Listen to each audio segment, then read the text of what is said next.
بسم الله الرحمن الرحیم. همدا شیبه موږ د پکتیا ولایت د سمکنو ولسوالۍ ودانۍ ته راغلي یو.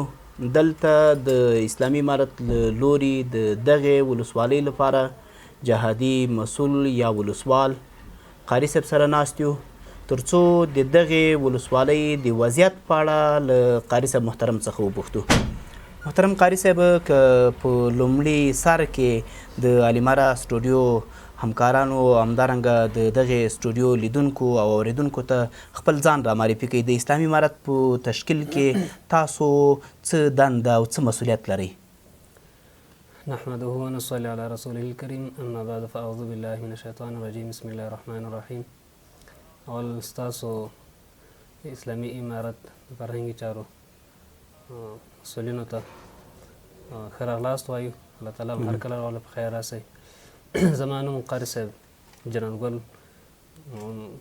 مشهور په عمر باندې د افغانستان اسلامي امارت د پکتیا په تشکیلاتو کې د څمکنو یو نظامي مسؤل یا جهادي مسؤل صفت باندې دلته مطلب خپل مسؤلیت ادا کوم یا دنده مخ وړم.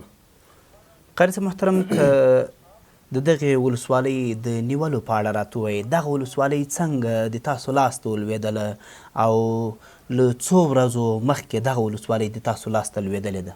د هغه جریان په اړه که زموږ اورېدونکو سره شریک کړئ، تاسو لیدلی دلته.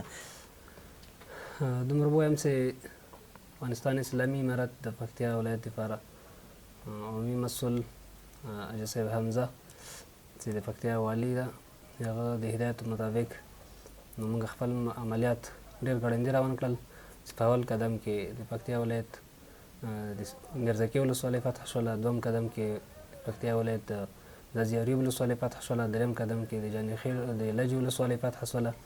هغه بعد چې څو ورځو نه ولسوالۍ محاصره وه د موږ د څمکنیو، لله الحمد هغه په څلورمه ورځ باندې د لجې د ولسوالۍ په دویمه ورځ باندې موږ وتوانېدلو چې د څمکنیو ولسوالۍ محاصره کړو او دفاعي پوستې هم فتح کړلې او الحمدلله د مجاهدینو سرښندنو مجاهدینو د قربانیو په نتیجه کې موږ ولسوالۍ ته داخل سولو، ولسوالۍ په خپل کنټرول کې واخیستله.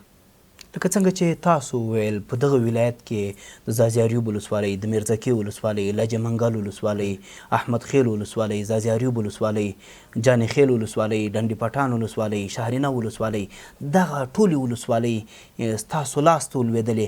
موږ چې له خلکو پوښتلي دي، په سیمه کې مې اورېدلي دي، ډېری داسې ځایونه دي چې د ولسي خلکو د همکارۍ په نتیجه کې د تاسو لاس ته